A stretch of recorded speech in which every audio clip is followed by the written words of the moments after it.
Hello children.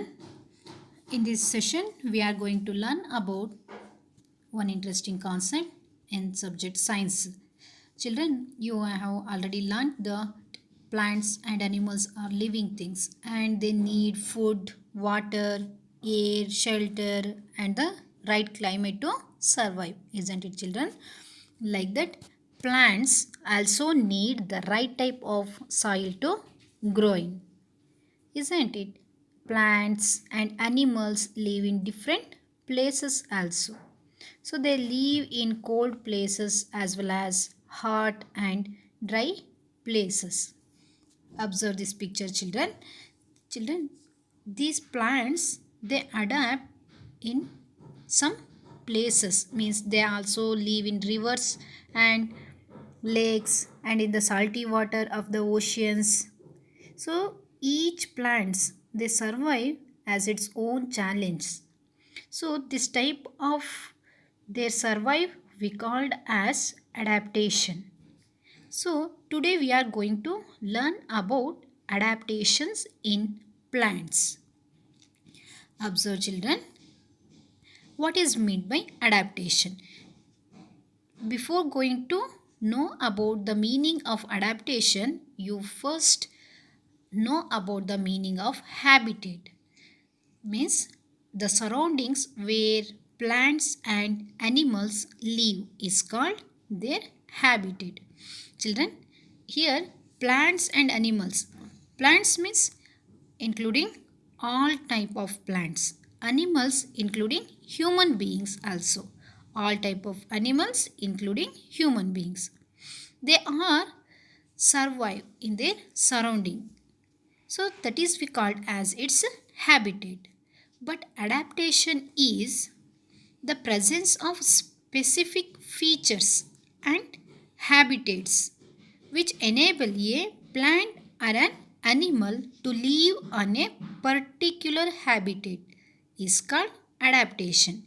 Example for children, you know about the desert plant, that is cactus plant, and lily plant, that is a water plant, isn't it?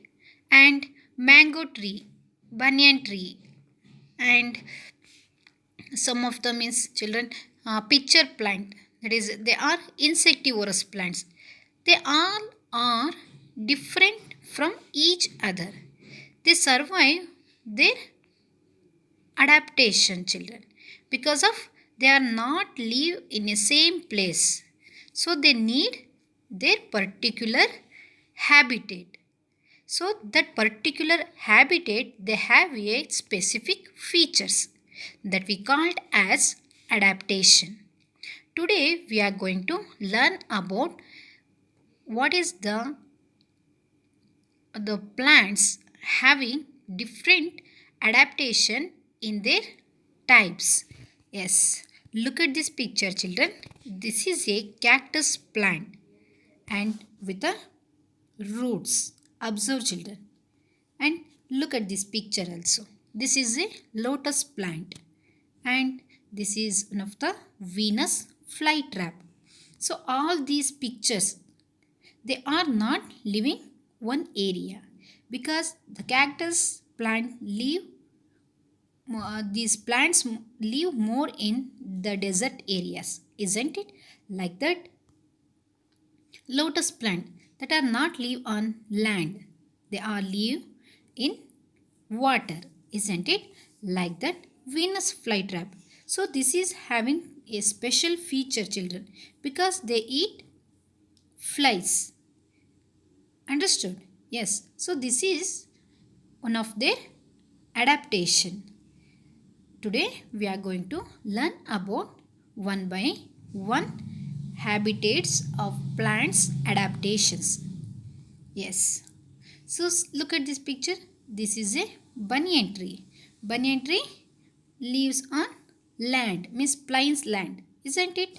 So these are all different from each other. They have a specific features. Yes. The plants are of so many kinds.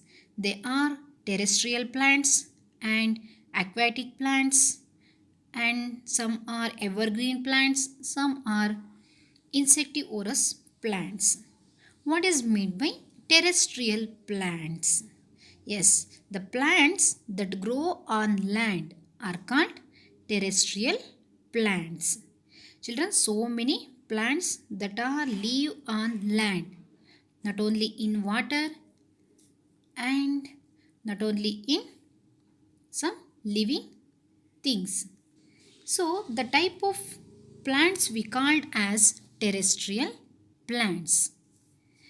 Examples of terrestrial plants, children: mango tree, and neem tree, and some of other spruce tree, pine, and some other are the examples of terrestrial plants.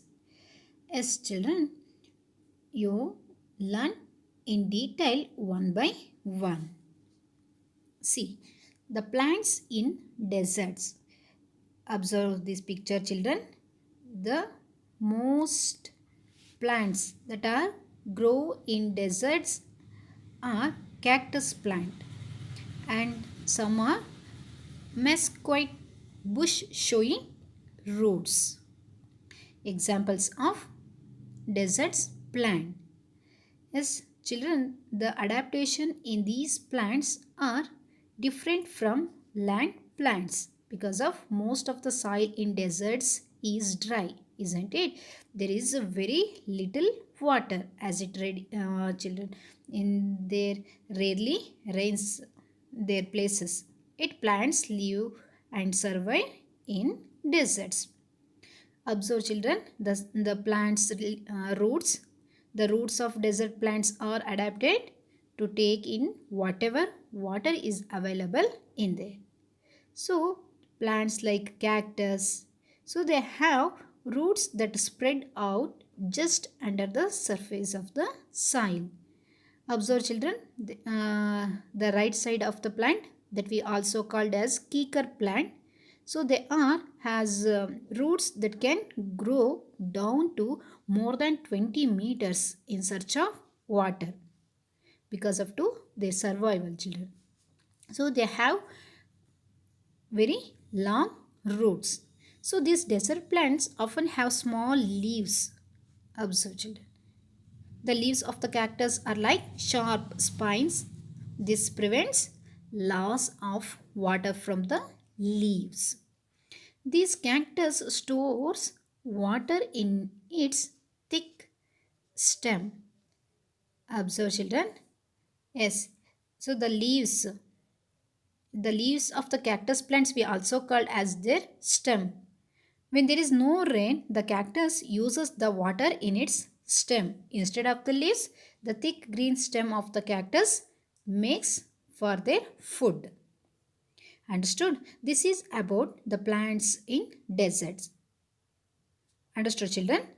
Yes. Examples of plants in desert are cactus plants and also kikar plant. Means we also called as mesquite bush. And next come to the plants in the hills. Examples of, observe this pictures, children. This is the pine cones plant and another one is spruce tree. Children, in the area of hilly areas that plants, it is very cold in winter in hilly places like, children, Uttaranchal, Kashmir and Himachal Pradesh. They are very cold areas, isn't it? Yes, some areas also experience snowfall. So the trees that grow here have to survive the cold as well as snow. So they are usually tall and straight. Instead of flowers, they have cones. Observe cones. Instead of flowers, they bear cones. Yes. And here are therefore these plants we also called as conifers. The cones have seeds in them. These conifers have needle-like leaves. Observe children the leaves of the conifers. They have a needle-like leaves that are tough and can survive the cold and snow area. So the sloping shape of the trees makes the snow fall off them easily because of the coney. Observe children. Coney shaped trees because the pine, spruce, cedar and fir are conifers. The sloping shape of the trees makes the snow fall off them easily because that areas are very cold and snow. So they do not shed all their leaves at the same time and so look green throughout the year. So they are therefore called as evergreen trees. Plants in the hilly areas, that plants we called as evergreen tree because of they don't shed all their leaves at the same time. That's why they are called evergreen trees. Understood children? The remaining plants of their adaptation we will learn in the next classes. I hope you are all understood this concept children. Okay children, today we are learned about what is meant by habitat and what is meant by adaptation and what is meant by terrestrial plants and how plants in desert area as well as the plants in the hilly area how they are adapted in their adaptation means their places and the examples of the plants in deserts as well as plants in the hills. We will meet in the next class children. Thank you.